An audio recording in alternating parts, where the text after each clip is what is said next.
बिस्मिल्लाहिर्रहमानिर्रहीम। अस्सलाम वालेकुम स्टूडेंट्स। अच्छा, हमारा जो आज का टॉपिक है कि 20 तक हमारे क्वेश्चन कंप्लीट हो चुके थे। ठीक है, अब क्वेश्चन नंबर 20 तक मैंने आपको जैसे जैसे बताया है ना, आपने वैसे वैसे ही उसको फॉलो करना है। ठीक है, क्योंकि क्वेश्चन इसमें कुछ लेंथी हैं, कुछ शॉर्ट भी हैं। तो मैं आपको एक बात सिर्फ आपने अपने माइंड में रखनी है, वो ये वाली बात कि एक मेथड है, उस मेथड के 10 क्वेश्चन हैं। उस 10 में से 5 क्वेश्चन ज़्यादा लेंथी हैं और 5 क्वेश्चन इतने लेंथी नहीं हैं। तो आपने क्या करना है, ये नहीं कि उसको छोड़ ही देना है, उस मेथड को अच्छे से समझना है, करना है। ज़रूरी नहीं पेपर में वो जो ज़्यादा लेंथी है वो ही आए। पेपर में हमेशा क्वेश्चन छोटा ही आता होता है, इतना लेंथी क्वेश्चन नहीं आएगा। तो इसलिए आपने क्या करना है, उसको मेथड को अच्छे से समझना है, लेकिन उस पर ज़्यादा फोकस नहीं करना, क्योंकि ज़्यादा जो लेंथी का कंसेप्ट है वो पेपर में नहीं आता है। ठीक है। अच्छा, अब जब कन्वोल्यूशन थ्योरम में इसका भी यही है कि इसके 3 क्वेश्चन हैं। ठीक है, अब 3 क्वेश्चन में से हो सकता है कि एक आधा क्वेश्चन कोई ज़्यादा लेंथी हो, एक क्वेश्चन छोटा भी हो सकता है।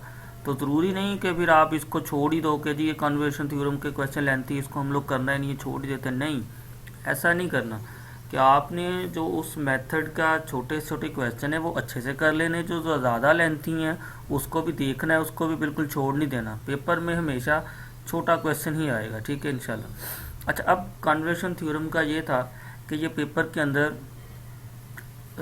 डेफिनेशन भी आ सकती है, मतलब कि 2 या 3 नंबर की, के स्टेट कन्वोल्यूशन थ्योरम। तो इसलिए आपने इसकी डेफिनेशन भी याद रखनी है। ठीक है, अब डेफिनेशन है क्या, कहता है कि जी let F into S and G into S denote the Laplace transform of F into T and G into T respectively, then the product F into S G into S Laplace transform conversion and the denoted by, इसको ऐसे denote करते हैं F asterisk G into T.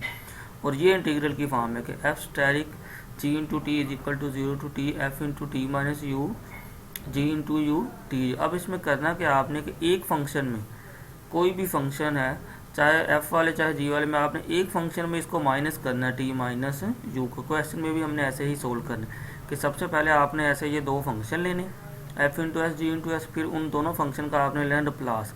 Laplace लेने के बाद फिर आपने क्या करना है, एक में माइनस कर देना, एक वैसे लिख देना, उसकी इंटीग्रेशन कर देनी, बस सिंपल है।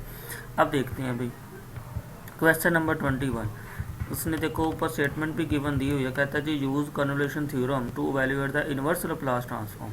इसको आपने कन्वोल्यूशन थ्योरम लगाना है, तो उसी तरीके से मैंने आपको जैसे पहले बताया था कि अब इसको उसने पहले तो अलग अलग लिख लें आप लोग कि जी 1/s² और 1/s+5। तो पहले फंक्शन को नाम दे दो एफ इंटू एस का, दूसरे को नाम दे दो जी इंटू एस का।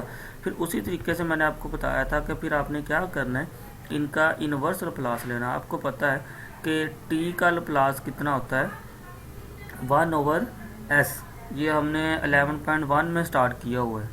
11.1 में जो फार्मूला भी पढ़ा था आपको याद होगा कि जी टी का लैप्लास कितना आता है 1/s², और 1/s का फिर इन्वर्स लैप्लास कितना होगा, टी आ जाएगा। ठीक है, तो देखो इसने इसका इन्वर्स लिया, इधर भी इन्वर्स लिया, फिर इसके फार्मूला बना दी। देखो कैफ into T is equal to t, ये इसका मतलब कि 1/s² का इन्वर्स कितना होगा, टी।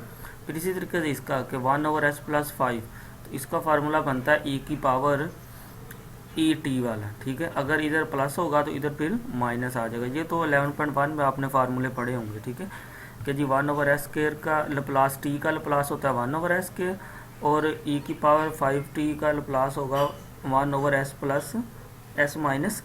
तो इसका जब इन्वर्स लेंगे तो ये चीज़ आ जाएगी। ठीक है, ये तो पुरानी बात। अब उसने क्या किया कि थ्योरम की कंडीशन के अकॉर्डिंग उसने क्या किया, देखो कि जो f into T is equal to t था ना, इसमें देखो उसने टी माइनस यू कर दिया। ठीक है, तो ये टी माइनस यू हो गया, और जी यू वाला फंक्शन वैसे रहने दिया। उसमें सिर्फ क्या किया उसने कि वेरिएबल चेंज किया कि जी इंटू यू है, तो जिधर जिधर टी आ रहा है उधर यू कर दो। इसमें एक फंक्शन में आपने ऐसे माइनस करना होता है, आप इस वाले में भी माइनस कर सकते हो। ठीक है, ये आपकी मर्जी है कि आप चाहे, क्योंकि फिर इसको नाम आप एफ का दे लो, इसका फिर इसको फिर जी का दे लो, जैसे मर्जी कर लो, दोनों तरीक़ों से ये हो जाता है। ठीक है, लेकिन एक में आपने लाजमी माइनस करना है, क्योंकि ये वाला इसका कन्वर्शन थ्योरम का ये रूल है।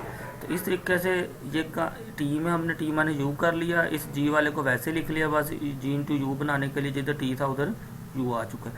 अब क्या करो, अब आ जाओ स्टेटमेंट, आपने लिखना है कि जी कन्वोल्यूशन थ्योरम ये स्टेटमेंट है। अब इधर आपने वैल्यू पुट करनी, एफ इंटू टी माने यू की जगह आपने क्या पुट कर देना इधर सारे, इसकी जगह आपने लगा देना जी टी माइनस यू, और जी इंटू यू की जगह क्या लगा देना, e की पावर माइनस 5u, ये इसकी जगह लगा देना। ठीक है, अब नेक्स्ट देखें, इधर वैल्यू लगा रहे हैं, देखिए एफ इंटू टी की जगह लगा दिया टी माइनस यू, और दूसरे जी इंटू यू की जगह लगा दिया e की पावर माइनस 5u। अब नेक्स्ट क्या किया, e के अंदर e को दोनों तरफ इसके अंदर मल्टीप्लाई कर दिया, तो मल्टीप्लाई होकर ये बन गया, ये बन गया।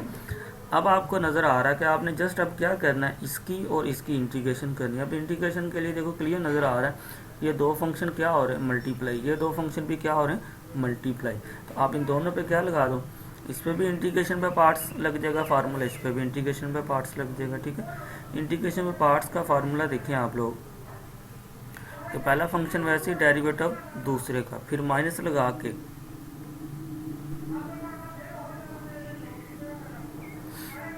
अच्छा इसमें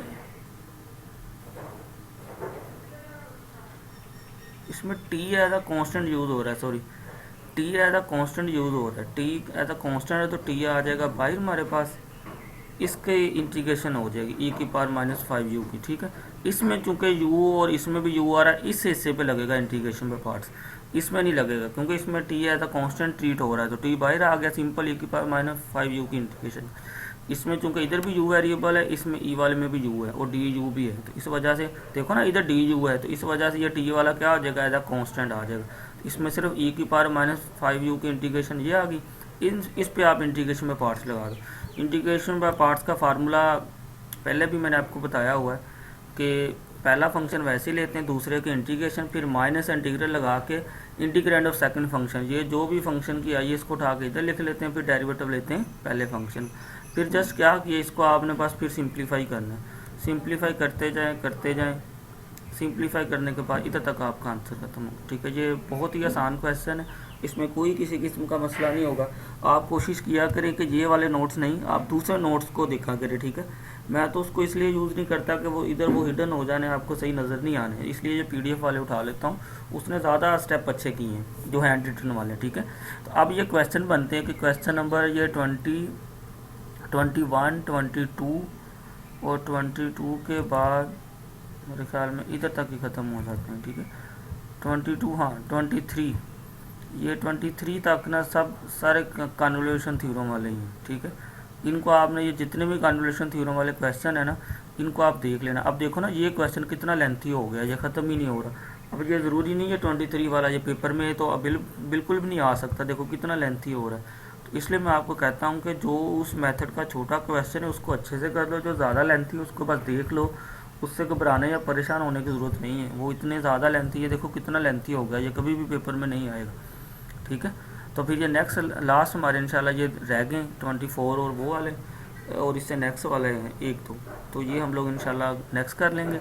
तो क्योंकि आज फ्राइडे है, वैसे भी 30 मिनट की क्लास थी, तो इसलिए ना आपने इसको अच्छे से करना है। ठीक है, कि अल्लाह हाफिज़।